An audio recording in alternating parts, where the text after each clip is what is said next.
Rajahmundry car ప్రమాదంలో తీవ్రంగా గాయపడిన డాక్టర్ ప్రియాంకకు సికింద్రాబాద్ కిమ్స్ హాస్పిటల్లో డాక్టర్లు మెరుగైన చికిత్స అందిస్తున్నారు. ప్రియాంక పరిస్థితి విషమంగానే ఉందని ఆమె తండ్రి వెంకటేశ్వరరావు తెలిపారు. నిందితులు మద్యం సేవించి సినిమా థియేటర్ సిబ్బందితో వాగ్వాదానికి దిగిన తర్వాత కారుతో బయటకు వచ్చి ప్రియాంకను పలుమార్లు ఢీకొట్టారని ఆయన ఆరోపించారు. ప్రియాంకకు తీవ్ర రక్తస్రావం కావడంతో తొలుత రాజమండ్రిలో 48 గంటల పాటు చికిత్స అందించి ఆ తర్వాత హైదరాబాద్ కిమ్స్ కు తరలించినట్లు చెప్పారు. తన కుమార్తెపై దారుణంగా దాడి చేసిన నిందితులను కఠినంగా శిక్షించాలని, ఉరిశిక్ష విధించాలని వెంకటేశ్వరరావు డిమాండ్ చేశారు. ప్రియాంక ప్రాణాలను కాపాడేందుకు కిమ్స్ వైద్యులు తీవ్రంగా ప్రయత్నిస్తున్నారని, ప్రభుత్వం కూడా ఆమె ఆరోగ్య పరిస్థితిని ఎప్పటికప్పుడు సమీక్షిస్తూ అండగా ఉంటామని భరోసా ఇచ్చిందని తెలిపారు.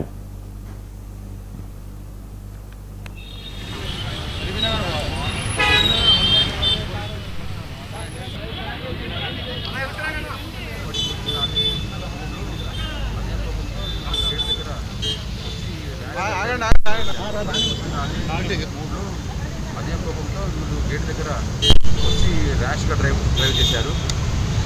ఆగి ఒకసారి హిట్ చేసినారు. హిట్ చేసిన తర్వాత ఆగకుండా మళ్ళీ హిట్ చేసి ఒక రాక్షసులాగా ప్రవర్తించి కారు ఎక్కించుకొని లెఫ్ట్ స్టాప్ చేసుకుని వెళ్ళిపోయారు సార్. దొరకకుండా ఆగకుండా కొంచెం కూడా రెస్పాన్సిబిలిటీ లేకుండా రాక్షసులాగా ప్రవర్తిస్తున్నారు. పశువుల కనీసం మానవత్వం వాళ్ళకు ఉందా లేదా, వాళ్ళ మనసులేదా, ఇంత అంత ఇగో ఎందుకు సార్? ఒక ప్రాణం నిండు ప్రాణం తీయడానికి కొంచెమన్నా అధికారం ఉండాలి కదా. తగిలించినాము, హిట్ చేస్తున్నాము, ఒక్క నిమిషం ఆపితే వాళ్ళు వెళ్ళిపోతారని కొంచెం కూడా ధైర్యం లేకుండా చాలా రాక్షసంగా ప్రవర్తిస్తారు.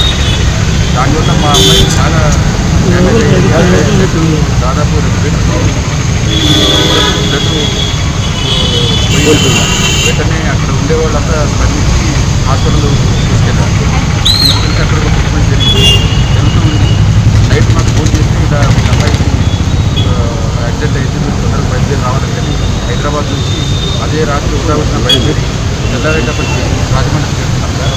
అక్కడ ట్రీట్మెంట్ జరుగుతుంది.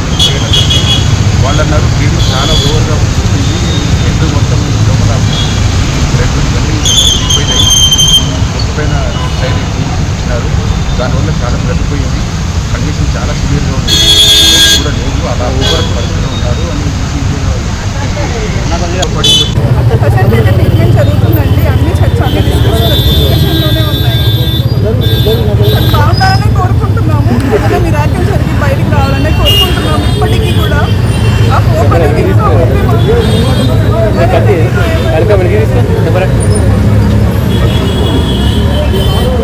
ఇలా ఇన్సిడెంట్ జరగడం పట్ల ఇట్లా మధ్యలో ఇలా ఊపిరి చేయడానికి సంబంధించి వాళ్ళే కాదు, ప్రతి ఒక్కరు క్వశ్చన్ చేసుకోవాలి వాళ్ళని.